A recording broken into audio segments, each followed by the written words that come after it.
Greetings YouTube, this is Sixus, and Yugioh's Ninja Archetype is one of the few which has undergone the most major changes in regards to their gameplay, and as such I feel that it is warranted to go over their unique history. Due to the varied nature of their installments, as well as to provide an overarching view of the archetype's development, I shall begin by discussing these cards chronologically until we get to the 2012 releases, at which point I'm going to discuss them by series. Now, in March of 2002, Yu-Gi-Oh's very first set was released in the TCG, and this was The Legend of Blue Eyes White Dragon. This set had a total of 126 different cards, and one of these was Armed Ninja. This is a level 1 Earth Warrior with 300 attack and defense, as well as a flip effect which targets and destroys one spell card on the field. However, if the selected target is face down, it is to be revealed and then destroyed if it's a spell, or returned to its original position if it is not. It is from this one card that the entire archetype would end up spawning. 2 years after this, Invasion of Chaos was released with 2 new ninja monsters, and a spell card that supported them. With Crimson Ninja, they clearly intended for a similarity to its predecessor, as the only change present is that it removes trap cards instead of spell cards. Effect-wise, not only is this nearly identical to Armed Ninja, but has the same exact effect as Trap Master, which, for the record, was released in the same month as Armed Ninja in both the Yugi and Kaiba starter decks, making Crimson Ninja immediately redundant. The other ninja from this set was Strike Ninja. This is a level 4 Dark Warrior with 1700 attack and 1200 defense, as well as featuring a quick effect that at the cost of banishing 2 dark monsters from your graveyard, you can banish itself until the end phase. This monster actually has decent stats for level 4 at the time, in addition to having a quick effect which can allow it to dodge and kind of removal like a Regeki.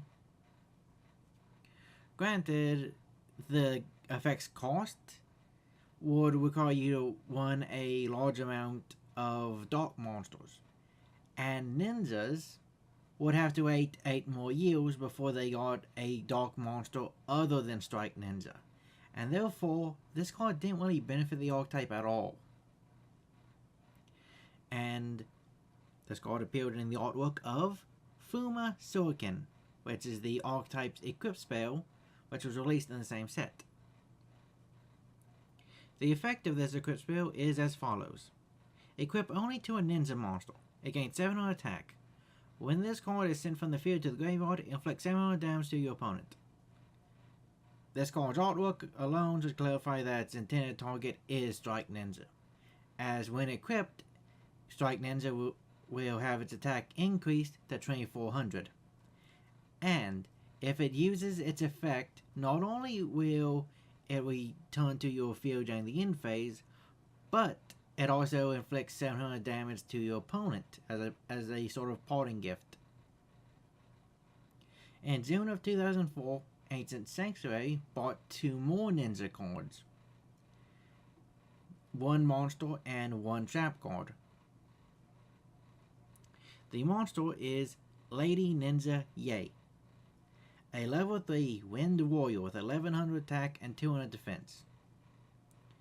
This one's effect is the ability to, at the cost of discarding a wind monster, return all your opponent's spell and trap cards on the field to their hand. Similar to Strike Ninja, the attribute-centric cost has no actual bearing on ninjas themselves.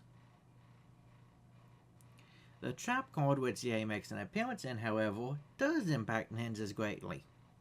Ninjitsu Art of Transformation is a continuous trap card which reads, activate this card by triggering 1 face-up ninja monster you control. Special one beast, wing beast, or insect monster from your hand or deck whose level is less than or equal to the level the tribute monster had on the field plus 3. And when this card leaves the field, destroy the summoned monster. This is the very first Ninjitsu Art card to be released, and one of the most essential for a later series of ninjas. We'll get to that later. Moving on though, October of that year brought us Soul of the Duelist set, and again, 2 ninja cards, 1 monster and 1 trap card. This time the monster was Ninja Grandmaster Sasuke. This is a level 4 light warrior with 1800 attack and 1000 defense. At the start of the damage step, if this card attacks a face-up defense position monster, you can destroy that monster. While the effect destruction is rather situational, this monster's actual claim to fame was simply that it was the strongest non-tribute ninja monster, a title which it held solely for 8 years. This monster also appears on the continuous trap card, Ninjitsu Art of Decoy, which was released alongside it. This continuous trap card allows you to target 1 face-up ninja monster you control, and that target can only be destroyed by battle.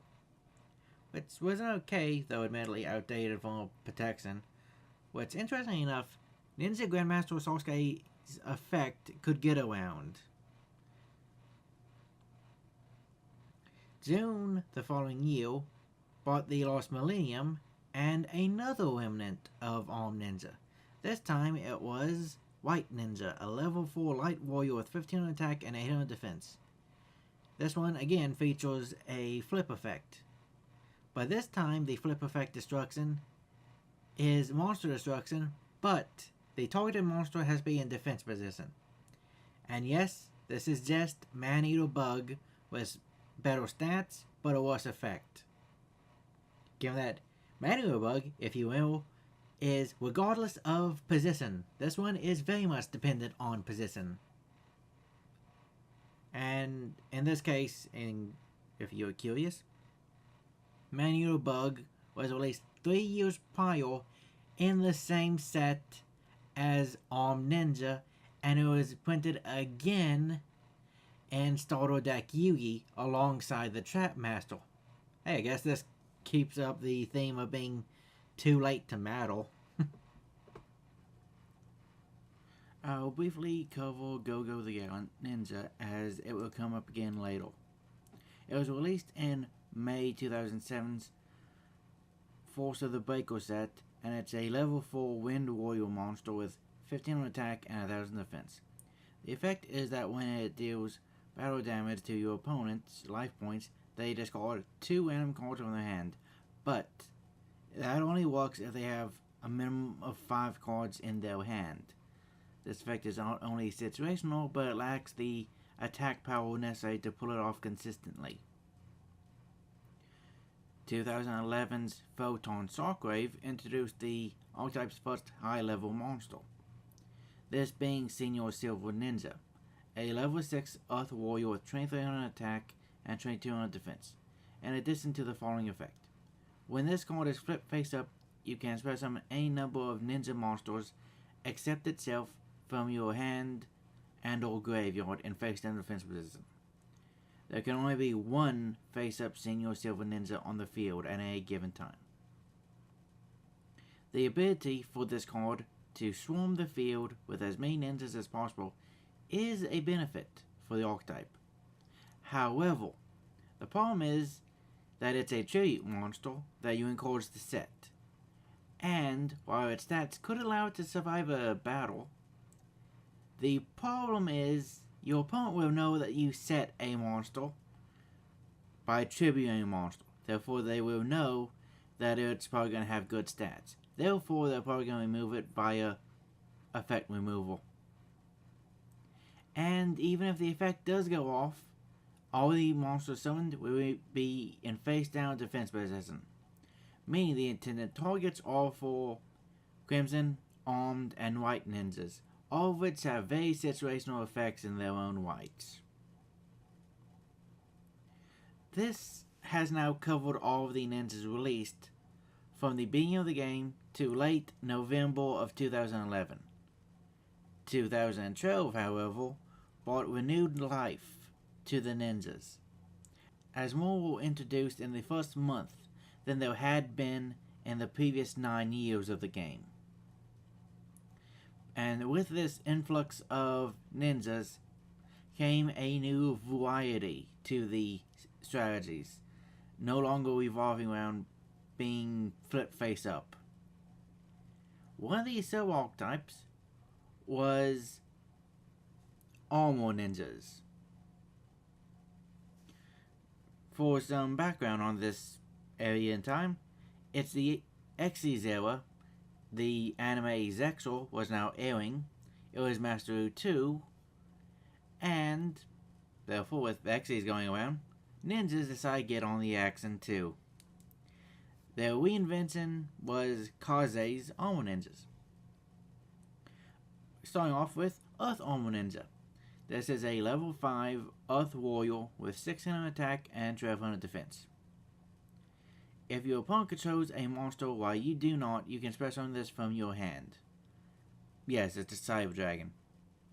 It has weaker stats than Cyber Dragon, but the stats don't really matter given that the only purpose is for it to be a level 5 you can get on the field early on so as to make a rank 5.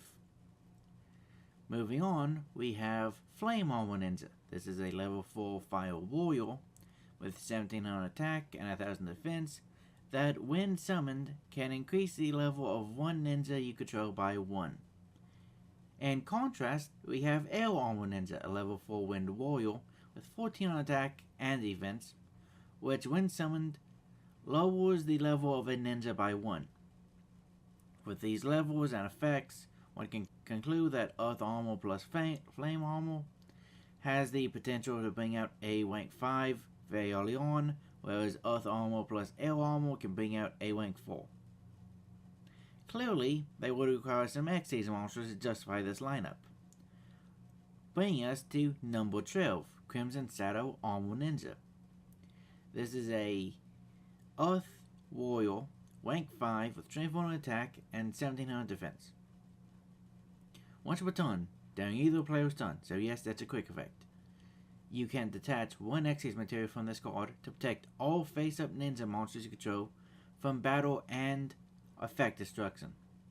The quick effect is 2-time protection, granted by this card, is legitimately powerful and would be greatly appreciated by any archetype. It says that ninjas cannot make the most use of this due to being a rank 5 and an archetype that contains 3 monsters capable of summoning it. The rank 4 monster, however, is Blade Armor Ninja, a Wind Warrior with 2200 attack and 1000 defense. That requires 2 level 4 warrior monsters, which once per turn allows you to attach one Xyz material to target one ninja monster you control, in order to have that monster attack twice this turn. Personally, one thing I find very amusing about how these were done is that number 12 is an Earth attribute with a large emphasis on the color red in its artwork, fitting with the materials being, well, the intended materials that is, being Earth and Flame Armor, whereas Blade Armor Ninja is a wind, fitting with its intended target being Air Armor Ninja. Now, just by seeing these cards, one can easily tell that this sub-archetype was intended to work being Xyz focused, with one monster acting defensively, the other one offensively. Well, let's look at the last monster in this lineup. Aqua Armor Ninja. This is a Water Warrior, level 4, with 800 attack and 600 defense.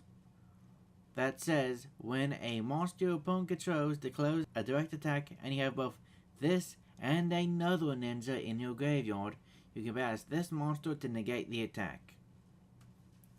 Not only does this have nothing to do with Xyz plays, it also requires that both it and another ninja be in the grave just to act as a worse version of negate attack or bacon saver. The sub-archetype even has 3 spell traps, by the way. These being the Armor Ninjitsu Art, first of which is Armor Ninjitsu Art of Retrospective. This is a continuous trap card that, while you control both it and a face-up ninja monster, Whenever your opponent special summons a monster, that monster's attack is cut in half. Then we have Armor Ninjitsu Art of Freezing. This is also a continuous trap card that can be flipped face up when your opponent's monster closes an attack and you control a face up ninja monster. And it then negates the attack and ends the battle phase. Additionally, while both it and a ninja monster are on the field, knowing your opponent's monsters can change their battle positions. Due to the presence of both these trap cards, Aqua Armor Ninja seems redundant due to how Rust Mist can weaken the opponent's monsters, and freezing not only stops any attack, not just direct ones, but it also ends the entire battle phase. Meaning that these two are much better protection cards than Aqua Armor. Now, in case you're worried about all these continuous trap cards clogging up your back row, look no further than Armor Ninjitsu Art of Alchemy. This is a normal spell card that destroys all of your Ninjitsu Art cards, then you draw 2 cards. These are the only 3 Ninjitsu Art cards which are directly tied to the Armor Ninja sub-archetype. The Ninjitsu Art series is actually a very versatile group of cards as it can disrupt your opponent, gain field presence, or even dodge removal.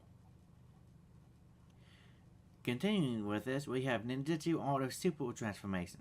This is a continuous trap card, which is activated by targeting 1 ninja monster you control and 1 monster your opponent controls. You send both targets to the graveyard in order to special summon 1 dragon, dinosaur, or sea serpent monster from your deck who has a level equal to or less than the combined levels of the 2 monsters sent by this effect. Additionally, if this card leaves the field, that monster summoned is banished. The naming and the effect of this card is clearly referencing the previous discussed Ninjitsu Art of Transformation, though with the added benefit of non-destruction monster removal, as well as a different pool of monsters to summon, that being 3 different types. And then we have Ninjitsu Art of Duplication. This is a continuous trap card that allows you to tribute 1 ninja you control in order to special summon any number of ninja monsters from your deck in either face-up attack or face-down defense position. The restrictions being that the combined levels of the monster summoned must be equal to or less than the level of the tributed ninja. And when this card is removed from the field, the monsters summoned are destroyed. At this point, it should be fairly obvious that these 3 cards, Transformation, Super Transformation, and Duplication, all have a few aspects in common. First of all of them provide the ability to dodge some form of removal or targeting effects while still having monsters on board. Second, they either bring out more monsters or stronger monsters in the case of the transformation cards. Third, there is a large focus on levels, which does mean that Flame Armor and Earth Armor Ninja can be viable tributes for their costs. Fourth, there is a notable vulnerability to back removal, making Armor Ninjitsu Art of Alchemy more risky, as when any of these are removed from the field, they destroy the monsters summoned. Moving on, however, we have Ninjitsu Art of Shadow Sealing. This is a continuous trap card which has an interesting effect that by tributing 1 ninja monster you control, you can target and banish 1 monster your opponent controls. While the targeted monster is banished, the zone in which it occupied cannot be used, but once this face-up card leaves the field, the banished monster is returned to its original card position in the same battle position. Uniquely enough, with the introduction of Master Rule 4 and its emphasis on card placement, this card has actually become more useful. And if you're curious about the rulings, yes, you can banish a monster in one of the extra monster zones, which would then render that zone unusable for both players. However, because banished monsters cannot be placed into the extra monster zones, once Shadow Sealing is removed from the field, the banished monster is sent to the graveyard, as the zone is not available to it and because Shadow Ceiling is gone and the banished card is no longer banished, that zone is now usable again. The newest Ninjitsu Art Trap card is the continuous trap card, Ninjitsu Art of Super-Transformation, which tributes one ninja monster in order to target and special summon one monster in your opponent's graveyard. The monster summoned by this effect is now considered a ninja monster and is sent to the graveyard once Mawad's transformation leaves the field. This is also the first Ninjitsu Art card to have a hard once per turn clause. The act of grave robbing revival can be very effective depending on the cards available at the time. And for the purposes of adding consistency to the Ninjitsu Art cards, there is a continuous spell card, Ninjitsu Art Notebook, which allows you to once per turn send a ninja monster from your hand to the graveyard in order to set one Ninjitsu Art spell or trap card from your deck to the field. Except for itself, of course. In addition to setting up the field with trap cards for later use, it can also bring out Ninjitsu Art of Alchemy in order to destroy itself and draw 2 cards. And finally, we have the field spell, which is Hidden Village of Ninjitsu Arts. This features 2 effects, both of which have a hard once per turn clause on them. The first effect is for the purpose of maintaining hand advantage and states that if a ninja is summoned to your field, you can target one ninja or Ninjitsu Art card in your graveyard. That target is then added to your hand. However, similar to Izode, the card added by this effect, anything with the same name as that card, cannot be used. However, it does actually limit you from summoning it. So you can in fact summon it, you just cannot use the effects for the remainder of this turn. The benefit, however, is that the card added to your hand can be used as discard fodder for some of the effects of the ninja monsters, which we will discuss later on. Or they can be saved for your next turn to advance your plays. The other effect of the field spell is protection, as if a ninja monsters or Ninjitsu Art cards you control would be destroyed by battle or card effect, you can banish one ninja monster from your graveyard instead.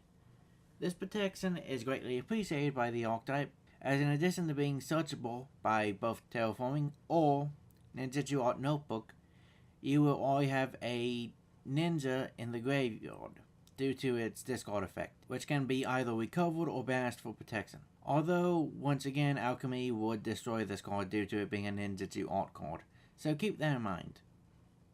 With all the Ninjitsu Art cards now covered, we move on to the Dragon Ninjas. Starting off with White Dragon Ninja, a level 7 light dragon with 27 attack and 1200 defense. This monster can only be special by the effect of a Ninjitsu Art card, and while on the field, none of your spell trap cards can be destroyed by card effects. This directly addresses the vulnerability of this trap-heavy archetype to backrow destruction, though this also stops Alchemy from being used as your spell and trap cards are immune to both players' destruction effects. Red Dragon Ninja is a level 6 fire winged beast with 24 attack and 1200 defense, which, when special summoned, summoned in general, allows you to banish one ninja or Ninjitsu Art card from your graveyard in order to target and reveal one set card your opponent controls, before choosing to place that card on either top or bottom of your opponent's deck. Also, your opponent cannot activate the targeted card in response to this effect's activation. And this effect, Red Dragon Ninja, can only be used once per turn. Not only is this effect using the graveyard as a resource as opposed to your hand, it also prevents your opponent from using the target card while helping ensure that their next card is a dead draw. Next up, Blue Dragon Ninja is a level 5 water or sea serpent with 300 attack and 1200 defense. It has a quick effect that allows you to once per turn discard both a ninja monster and a Ninjitsu Art card in order to target one of your opponent's face-up monsters, and for the rest of this turn, that targeted monster cannot attack and its effects are negated. Quick effects which would negate effects are undoubtedly good. The problem here is that the cost of this effect is causing you to lose 2 cards without directly impacting your opponent's resources, meaning it's just not that useful compared to the other ones. Now, these 3 were the first Dragon Ninjas introduced, and they were all released over the course of 2012. However, they would not receive further members until 2016's The Dark Illusion set, which contained Black Dragon Ninja, a level 7 Dark Beast with 2800 attack and 1600 defense. This monster can only be special by the effects of a ninja monster or a Ninjitsu Art card. Its quick effect is that once per turn, by sending one ninja and Ninjitsu Art card from your hand or face up on the field to the graveyard, you can target and banish one monster on the field. However, if this face-up card leaves the field, all monsters banished by this effect are special back to their owner's fields. Due to its summoning restriction, your only methods of bringing this card out are, aside from tribute summoning it, 3 cards, 2 of which are tribute monsters themselves, and both would require Black Dragon Ninja to be in the graveyard. And the third option is Ninjitsu Art of Transformation, which can special from the hand or deck at the cost of a single level 4 ninja monster.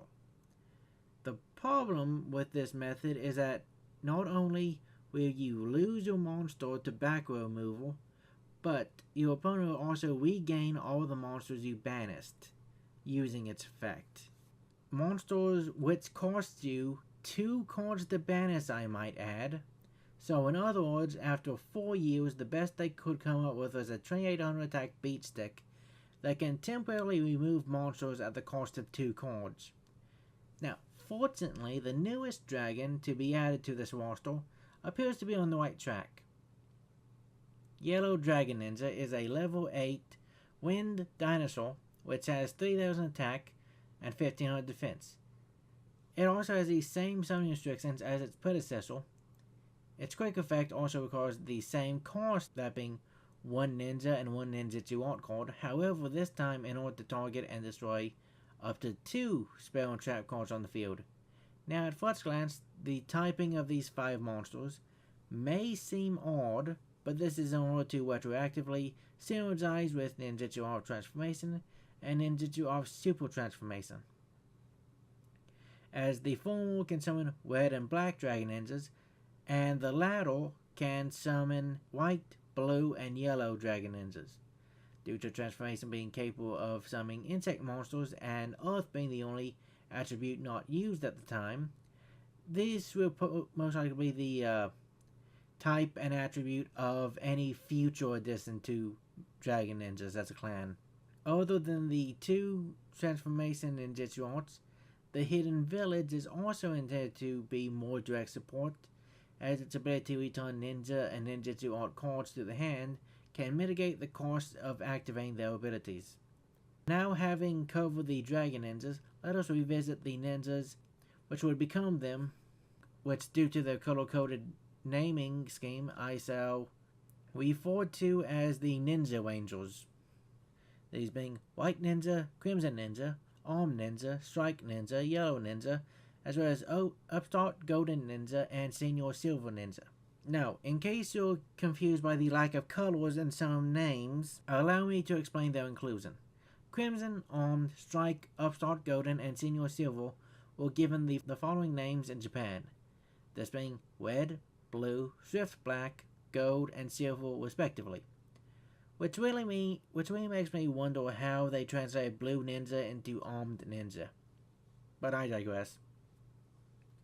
Yellow Ninja is a level 4 Wind Warrior with 19 attack and 18 defense. It is the most recent addition and is very useful, as upon being normal summoned or flip face up, you can special summon a level 4 or lower ninja monster from your hand and face up attack or face down defense position, at the cost of preventing you from summoning any monsters from your deck other than ninja monsters.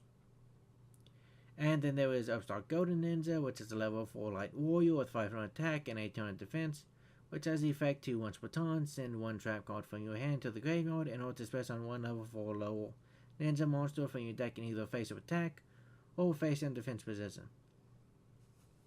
As you can tell, this particular division of the Archetype refuses to abandon the flip mechanic, though these 2 do grant additional speed and swarming capabilities to the Archetype. And why do you need this swarm? Why, to make the Link monster easier to summon, of course. This being Ninja Grandmaster Saizo, a Link 2 Light Warrior with 2000 attack, which requires 2 Ninja monsters as material. During your main phase, Saizo allows you to set one Ninjitsu Art card directly from your deck to the field. Saizo also prevents your opponent from targeting itself with card effects or for attacks as long as it points to a monster.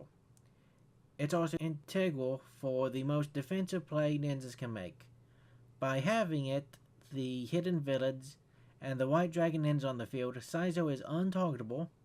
White Dragon Ninja is protecting both the field spell and ninjitsu art set by Saizo, and the hidden village can banish ninjas from the graveyard to provide even more protection. While not unbreakable, the fact that they can make a play like this is a testament just how far this archetype has come over the course of the game, despite what appears to be a lack of planning prior to 2012. Next up is the third of the Grandmasters, this one being the Stratos of the archetype, Ninja Grandmaster Hanzo, a level 4 Dark Warrior with 1800 attack and 1000 defense. And it is the backbone of the ninjas, as when it's normal summon you can search a ninjitsu art card, or if it's flipped or special summoned, you can search any ninja monster other than itself to your hand. Due to this, it can search out any card in entire archetype without a single once per turn clause in sight. Now that these are the way, let's briefly step back for a moment, put in the Konami code, and show some respect to the small yet surprisingly synergetic Konami ninjas, which were adapted from the video game series Mystical Ninja.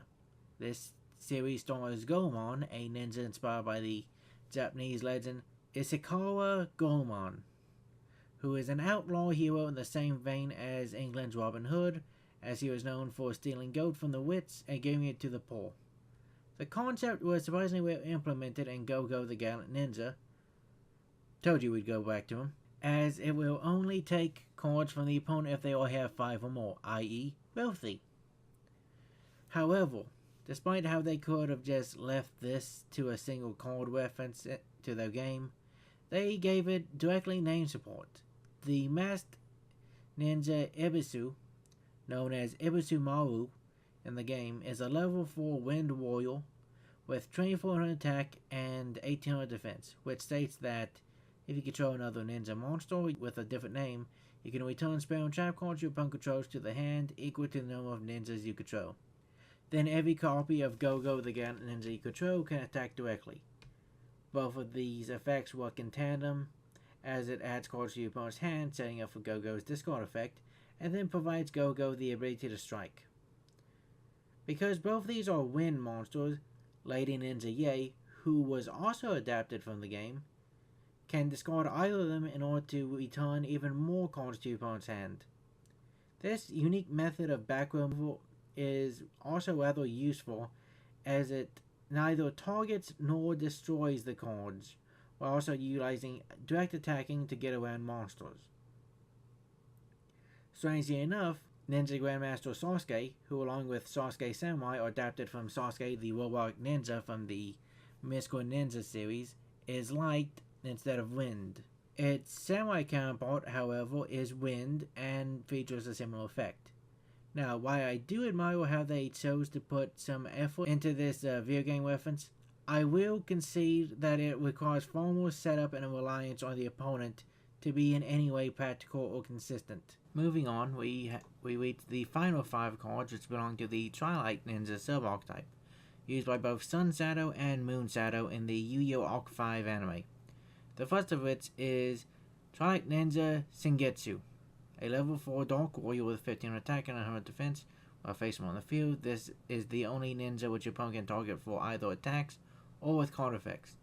And if it is destroyed by your opponent by any means and sent to the graveyard, you can add one other ninja from your deck to your hand. The concept is decent as it effectively forces your opponent's hand, as despite knowing that you will get some advantage, they can't really get around it otherwise.